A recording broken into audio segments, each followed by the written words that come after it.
आज आपण बघणार आहे की I, he, she, it, we, you, they याबरोबर कोणते हेल्पिंग वर्ब आपण यूज करू शकतो. सो आय बरोबर नेहमी बीचं ॲम हे हेल्पिंग वर्ब यूज होतं.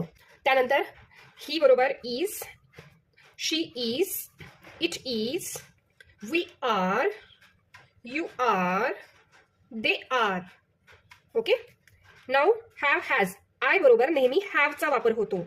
I have, he has, she has, it has, we have, you have, they have.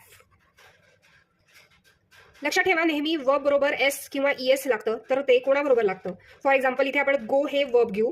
So I go, he goes, she goes, it goes, we go, you go, they go. आणि was किंवा वर. So